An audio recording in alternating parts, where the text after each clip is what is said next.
Good morning to all the viewers and listeners of DWEE 107.1.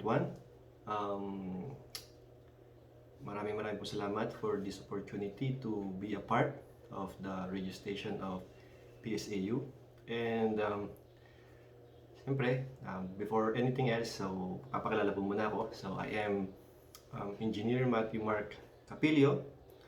So, Brother M na lang po for short, no? Masyado pong mahaba. Napaka-biblical po ng pangalan. So, siyempre po galing po sa Bible yung name ko. And currently working po sa Department of Agriculture, Regional Field Office 3, as a researcher. So, researcher po tayo by profession. So, ano bang kailangan pag-usapan ngayon? So, bakit ba ako naririto? So, today, as February is the month of love, so pag-usapan po natin ang tungkol sa pag-ibig. So, pag-ibig, pangkaraniwan po, yung mga bata, yung mga teen, hindi lang bang teen, lalo na hindi pang matatanda, yung mga teenager, kinikiliti, usapang pag-ibig. Pero, tingnan po natin yung biblical perspective tungkol po sa love or pag-ibig. So, tingnan po muna natin, ipinakita ng yung types of love na pinakita po ng Bible. So, meron po kasing apat na klaseng pag-ibig. So, unahin po natin itong storge. Okay, ano po ba yun? So, yung pong storge is the love intended po for family. Family love. So, our love for our parents, love for our siblings, so sa ating mga kapatid, or grandparents. So, yun po yung klase ng love na binibigay po natin sa ating mga kapamilya, storge. Okay. And when it comes naman po sa ating mga friends, ang tawag naman po sa klase pag-ibig ito is philia. So, when you love your friends, okay, mga classmates mo, ang tawag sa ganung klaseng pag-ibig ay philia. And when it comes naman po to the opposite sex, o yung pag-ibig sa attraction o sa iyong minamahal, that is eros. So, sa mga mag-asawa po yon. So, doon po makikita yung eros na yung pag-ibig ng bawat isa, yung pagsasakripisyo ng mag-asawa ng isang babae at lalaki. Naroon yung pagbibigay, pag-uunawaan. Ang ganito pong klaseng pag-ibig ay, sabi nga to, Zwickautin is yung pong eros. At ang pinakamahuli po sa lahat, o yung pinakamataas is yung tinatawag nating agape.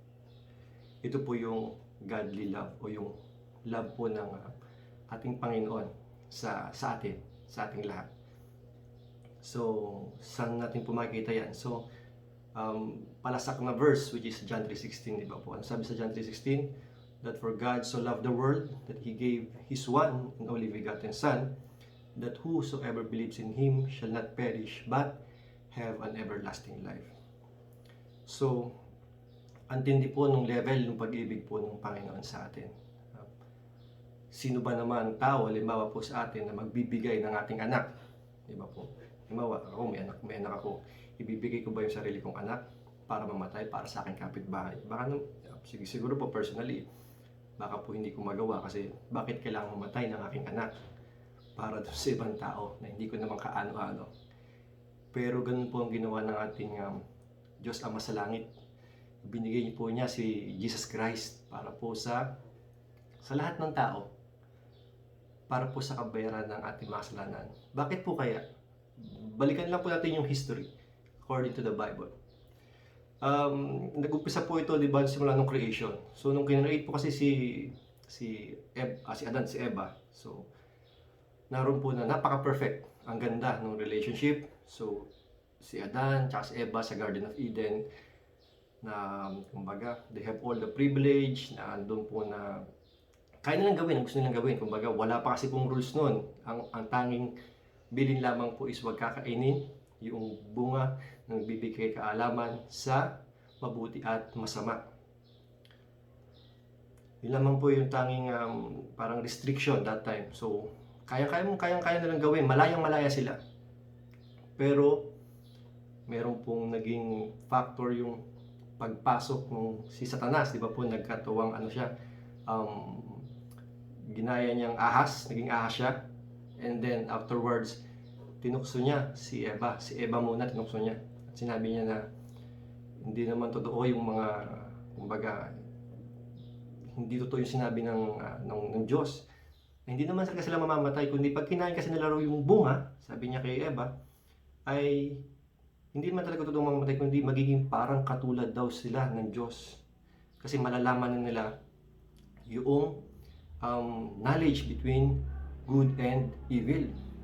At sa course noong story, bumigay si Eva, and then afterwards kinain niya yung prutas, kinuha niya yung prutas, kinain niya, and then binigyan niya naman din yung asawa niya. At doon, namulat, na kumbaga parang nalaman nila na sila hubad, nalaman nila na kumbaga nahiya sila, nagkaroon na ng kamulatan.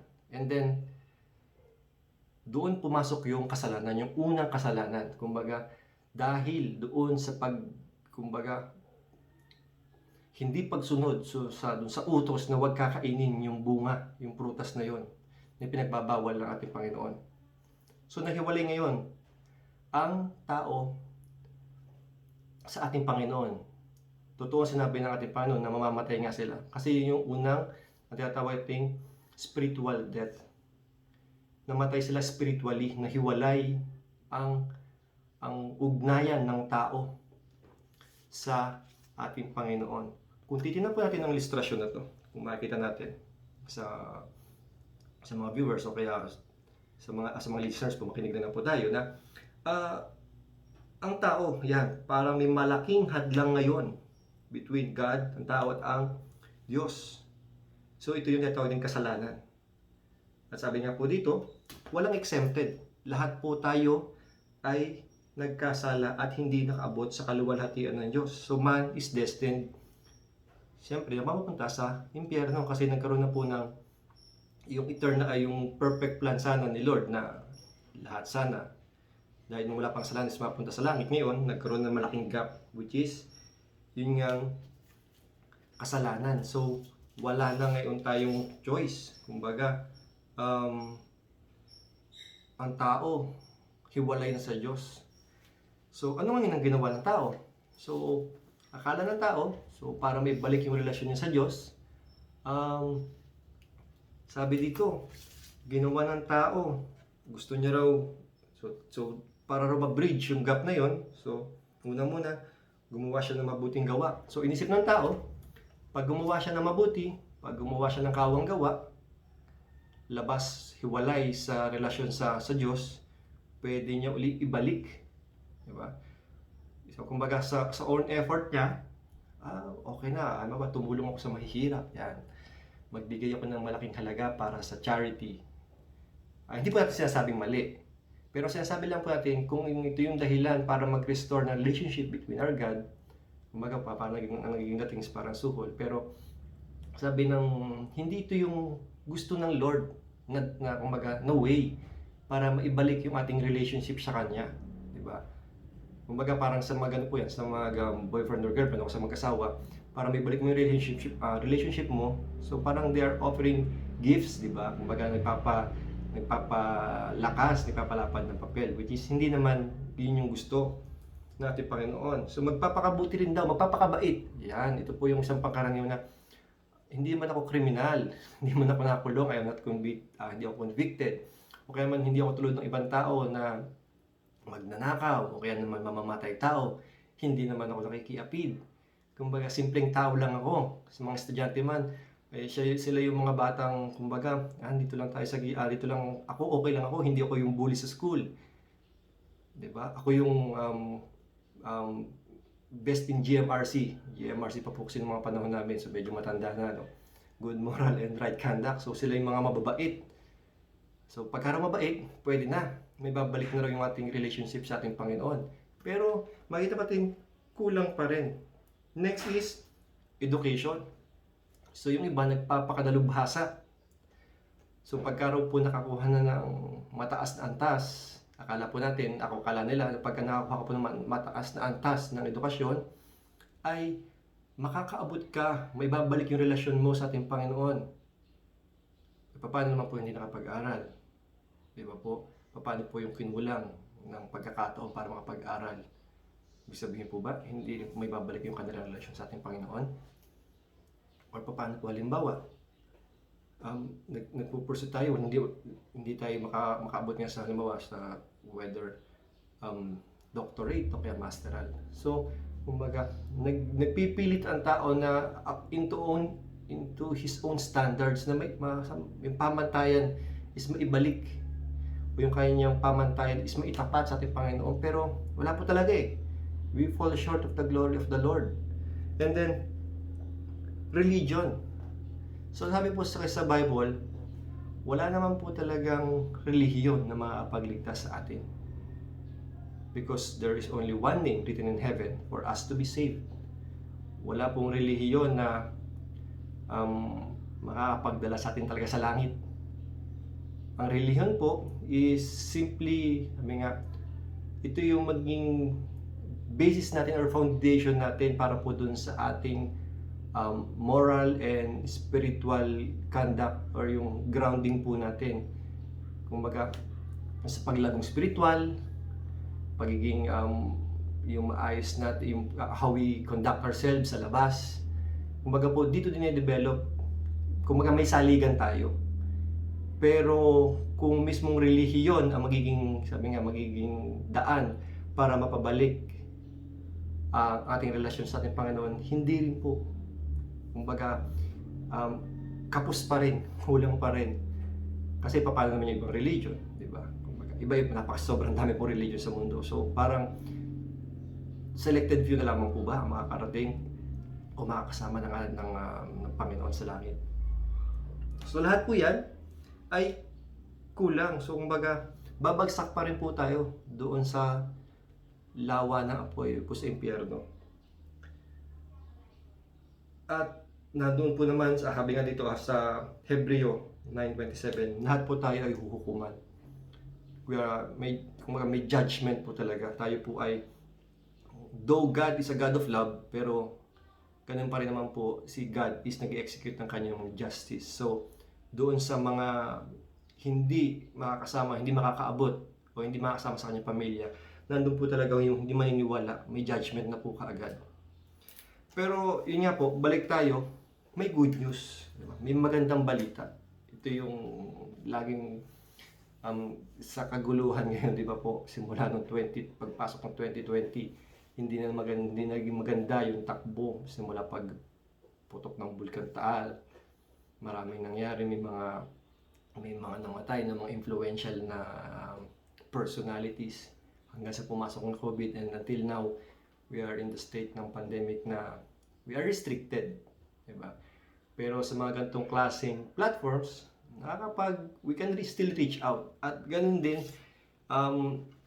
nagkaroon ng mabuting balita. Ano yung mabuting balita? Nagkaroon ng tulay sa pagitan ng tao at sa Diyos. Sino yun? Siya si Jesus Christ, ating Panginoong Jesucristo. Kumbaga, ano ba yung kahalagahan? Diba? We are celebrating Christmas. Ito yung kahalagahan ng Pasko. Why we are celebrating Christmas? Kumbaga, sineselebrate natin yung kapanganakan ng Kristo dahil siya yung naging solusyon, siya yung naging daan papunta sa ating Ama. So, ipinanganak siya dito sa lupa, namuhay siya kasama ng mga tao, kasama ng kanyang mga alagad, upang ipahayag ang kaharian ng Diyos. Tapos po siya ay namatay dahil sa ating mga kasalanan at muling nabuhay at pumunta kasama muli sa ating Amang nasa langit. So, siya po pala yung tangi lamang solusyon para ma-bridge yung gap between yung tao, between man and between God. So, syempre, ano yung mga basis? Syempre, unang-una, Jesus Christ is the Son of God. So, alam po natin na, based pa rin sa John 3:16, na siya yung bigatin o bugtong na anak, di ba, ng ating Panginoon na ibinigay para sa atin. That whosoever believes, di ba, kung sino po yung maniniwala. So, kumbaga, hindi naman siya pinupwera sa amin, kasi doon sabi kung sino lamang yung open, kung sino lamang yung magbubukas ng kanyang kumbaga ng kanyang sarili o ng kanyang puso, kanyang ng buhay para sa Panginoon, kung sino lang maniniwala, di ba? Sila lang yung mabibiyayaan ng buhay na walang hanggan. And then, sabi din dito, yun nga po, nabanggit din na namatay siya. He laid down His life for us.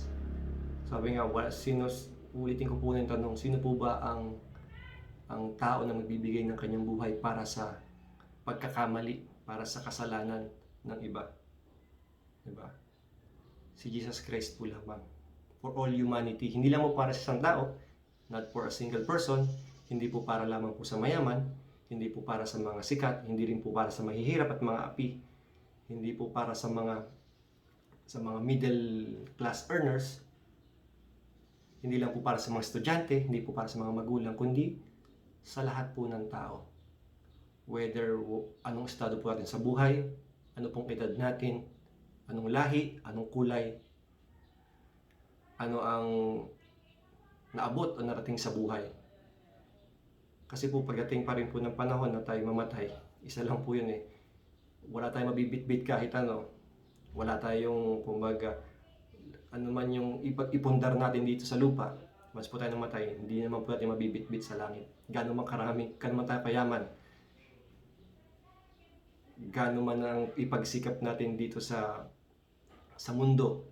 Once po mawala tayo, so hindi natin siya mabibit-bit. At syempre po, muling nabuhay si Christ. So after death, or He conquered death. So muli po siya nabuhay. And after the third day, diba? He rise again, and He rose again from the grave. So yun po yung celebration naman natin ng tuwing mahal na araw, yung kanyang pagpapakasakit, paghihirap. And then, syempre po pinaka-importante doon is yung resurrection. So ibig sabihin po, we were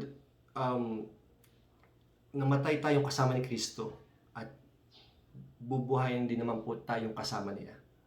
Yun po yung kagandahan. May assurance po tayo na kung si Kristo yung daan at tatanggapin natin siya bilang personal Lord and Savior, we will acknowledge Him, we will believe in Him, that He's the only way, that He's the truth and the life, that no one can come to the Father except through Him. At maniniwala po tayo na wala naman talagang, sabi nga, there's no name under heaven given so that man could be saved. Yung pangalan lamang po ni Christ. If we will believe in that, nandun po sabi doon, magkakaroon tayo ng buhay na walang hanggan. And, yan. Sabi nga po, kung tayo, it is by hearing, so sa mga ganung pagkakataon, nakikinig tayo, magkaroon po tayo ng faith, pananalig. At lastly po, magkaroon tayo ng buhay na walang hanggan. So, kung nung una po, tayo ay may judgment, tayo, kumbaga tayo hahatulan, once po na tayo nalagay Kristo, ngayon po, wala na po tayong judgment. Ano po, hindi na po tayo harap sa judgment. At tayo po ay nakapag-cross from death, kamatayan, papunta sa buhay. Ano po, ito po ay para sa lahat ng tumanggap sa ating Panginoon. At sinabi rin po doon sa John 1:12 na ang lahat po ng tumanggap at nakalat sa Kanya ay binigyan niya na pong karapatan maging anak ng ating Panginoon. So from outside the family of Christ or the family of God, binigyan po tayo ng, kumbaga, the right. Di ba po? Kasi po originally, according to the Bible, ang Israelites lang naman po talaga yung, kumbaga, chosen people. Pero in-extend po yun by the grace of our Lord, by the grace of God, in-extend po yung promise na yun, na-extend po sa atin. So ngayon, binigyan po tayo ng right na tayo po ay makasama, mapabilang. And that right was only possible through Jesus Christ. So siya po yung ating yung pinangahawakan. Ngayon po, sa lahat ng ito, diba? This is our love man, sabi nga po yung agape. Narinig po natin yung sacrifices ng ating Panginoon, yung pag-ibig niya binigay para sa atin, para tayo iligtas at tayo hindi mapahamak. So that one great love na ayaw niya. Bawat isa sa atin na nakikinig ngayon, hindi ko po alam kung anong pinagdadaanan natin or may pinagdadaanan po talaga tayo. Ano po yung estado natin ngayon, kung tayo kinukulang financial, or we are something na talagang, kumbaga, kita natin na parang ang sobrang dami ng problema, pandemya pero wala kang pera, pandemya pero kumbaga wala kang tamang yung kikitain mo is mapakain mo sa pamilya mo, wala kang extra. Yung iba naman nagpapaka-busy kasi kailangan para sa pamilya. Yung iba ay pinupursue yung kanilang pag-aaral. Sa ibang estudyante, nahihirapan kasi kumbaga walang resources para sa kanilang mga modules o kaya online classes. Yung iba naman nagsusumikap, gumagawa ng paraan para masustain ng araw, para ma-fulfill yung kanilang dreams. Mga magulang na nagkumakayod, mga professionals na patuloy din nagtatrabaho. Lahat po sa atin may pinagdadaanan at lahat po sa atin parang in this time we are, sabi nga, pagod na, nakakapagod, kumbaga. Pero alalahanin pa din that there is one great and true love, one good news na binigay sa atin, which is Christ. Sa Kanya, may kapahingahan. Sa Kanya po may promise ng buhay. Buhay na walang hanggan. Ito po yung time na si Christ is kumatok po sa pintuan ng ating mga puso. Sabi nga doon po kasi is, kung tayo po ay mananalig, maniniwala, mananampalataya, it is up to us. So para yung regalo, God is offering us a free gift of salvation. Libre yan. Nananatili po siyang libre until now, until such time na bumalik siya. Nananatili siyang libre. Nandun lamang po na kailangan natin mag-act, kailangan natin kumbaga kumilos para tanggapin po yung regalo. Ano po yung regalong yun? Muli po ulitin po natin. Regalo ng buhay. Buhay mula sa buhay na ibinigay po natin ng Panginoong Jesucristo. Buhay na ibinigay niya para sa ating, na siya'y namatay para sa ating kasalanan at muling nabuhay para tayo makasama. So ito yung napakagandang klase ng pag-ibig na hindi mahihigitan, hindi matatawaran kahit ninuman. At ito po ay kumbaga, yung fullness ng pag-ibig na ito is kung tayo rin on our part is mag-a-act na tanggapin ang regalong ito. Tanggapin at kumbaga yakapin na may chance pa pala ang tao. May daan pa pala, may way out pa pala, kumbaga may promise pa pala. Meron pa pala, kumbaga may, sabi nga, may silver lining pa pala. Hindi pa pala tapos ang lahat. Hindi pa pala tapos ang Diyos. Akala ko kinalimutan na ako ng Diyos. Akala ko, no, meron pa pala. Meron pa pala siyang binigay. Kumbaga, meron pala talaga solusyon. Siya si Jesus Christ. So ngayon po,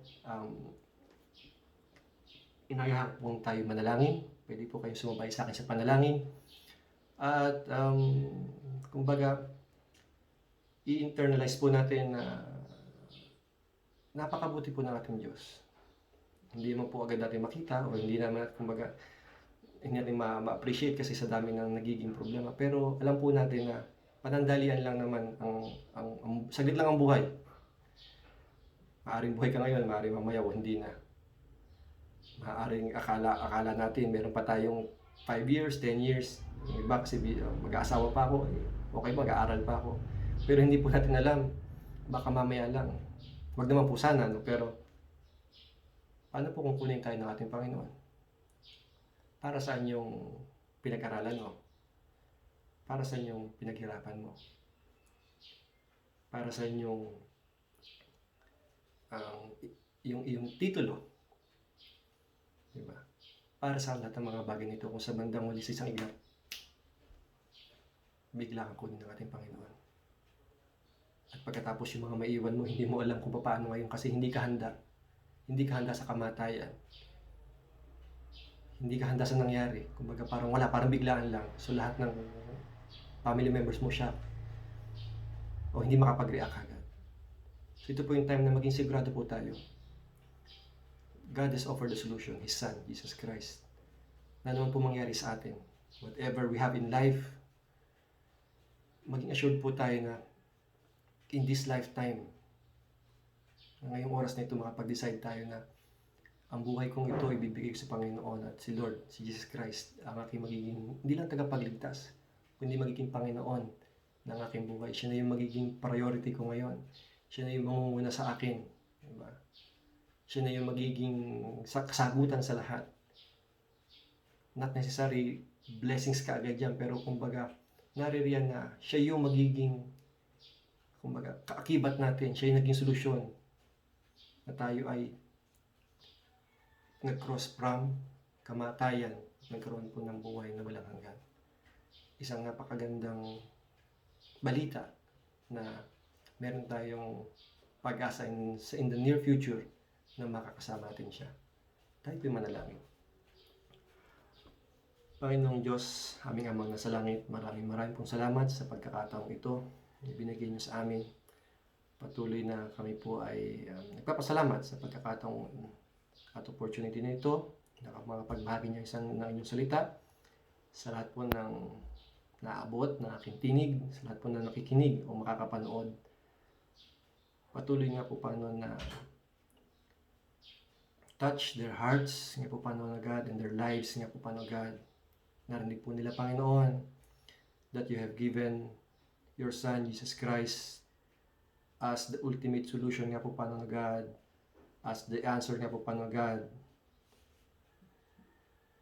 bilang tugon o bilang pagpapakita po sa amin ng inyo po Panginoon dakilang pag-ibig nga po Panginoon God, na siya ay namatay at muling nabuhay o God bilang kabayaran sa aming mga kasalanan.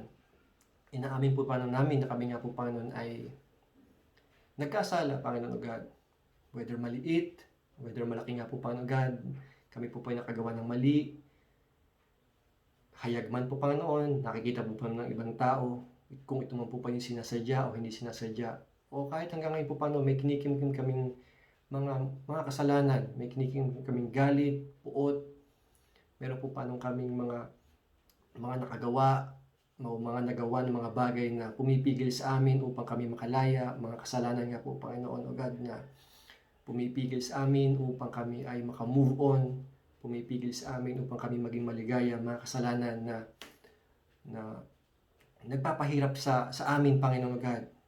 Lord, binayaran niyo na nga po binayaran niyo na po itong lahat sa pamamagitan ng inyong dugo. Lahat po namin kasalanan simula umpisa hanggang ngayon nga po, Panginoon God. And even in the future nga po, Panginoon, you have given us the chance na mapatawad po Panginoon kami by your mercy nga po Panginoon God. At maraming po salamat dahil sa pag-ibig niyo na binigay sa amin na kami nga po Panginoon magkaroon o God ng chance nga po Panginoon bilang na mapabilang sa inyo nga po Panginoong pamilya at makasama po Panginoon kayo sa inyong kaharian. Maraming po salamat. Patuloy kong binibigay ang aking buhay. Isinusuko ito sa inyo po Panginoong harapan. At patuloy nga po Panginoon na kayo ang maghari Panginoon at manguna sa aking buhay. Maraming po Panginoon salamat sa pagkakataong ito na ibinigay niyo sa akin. Patuloy niyo nga po Panginoon isulat ang aking pangalan nga po Panginoon God, ang pangalan ng bawat isa sa aklat ng buhay sa langit nga po Panginoon God. At huwag po Panginoon tumabura hanggang sa oras nga po Panginoon na tayo po Panginoon magkita o God. At Lord, patuloy kami mamuhay. Patuloy kami mamuhay na may pag-asa. Patuloy kami mamuhay na may pananampalataya. Patuloy po Panginoon kami mamuhay na may sigla nga po Panginoon God na sa lahat po naming nararanasan, sa lahat po namin pinagdadaanan, naroroon ka po Panginoon kasama namin nga po Panginoon God. Alam po namin na panandalian lamang ito. At alam po namin Panginoon na hindi naman po talaga ito ang aming tahanan. Bagkus alam po namin Panginoon na once na kami po Panginoon mamatay, alam po namin Panginoon na makakasama namin po Panginoon kayo sa langit nga po Panginoon, yung assurance nga po Panginoon na once we die nga po Panginoon God, naroon nga po Panginoon na yung promise nyo nga po Panginoon buhay na walang hanggan ay amin nga po Panginoon makakamtan kasama kayo nga po Panginoon God with this decision nga po Panginoon God, by embracing your love, by accepting you, O God, as our Lord and Savior, God. Lord, maraming salamat. Ito po ang aming samot dalangin sa pangalan ng Jesus. Amen. So, hindi lamang po nagtatapos sa prayer, it is, continue po natin na talagang isa pamuhay yung ibinigay po ng ating Panginoon. So, patuloy po tayong ini-encourage ko po na ang bawat isa na daw tapos na po ang Bible month. So, let's still, kumbaga, ano pa rin po tayo, basa po tayo ng Bible. Marami naman pong venues and avenues. Kumbaga, kung ayaw niyo po ng hard copy, meron naman po tayo, siguro naman po yung iba, yung may mga kakayanan, meron naman po tayong mga application sa cellphone, or meron din po tayong, kumbaga, mga ganitong pagkakataon na nakakarinig po tayo ng salita ng po ating Panginoon. And I would like also to take this opportunity kung yung sa mga estudyante po natin or kahit hindi po sa mga estudyante na to tune in po sa live, yung po ating Last Angkad Youth Fellowship every Tuesday at 6 p.m. So, puntahan na lamang po natin sa Facebook yung po kanilang page sa LAYF, so dash PSAU. So, nandun po sa every Tuesday. Meron po tayong gawain, meron po tayong for the youth. Online po ito, and then nag-online din po ang Lakas Angkan Ministries Incorporated every Sunday at 9 a.m. naman po. That is LAMI, LAMI dash Pampanga. So meron din po tayo yan every Sunday. So maraming salamat po. Thank you for this opportunity. Embrace the love of God and share the love. So thank you po. So maraming salamat, and be blessed always. Thank you. God bless.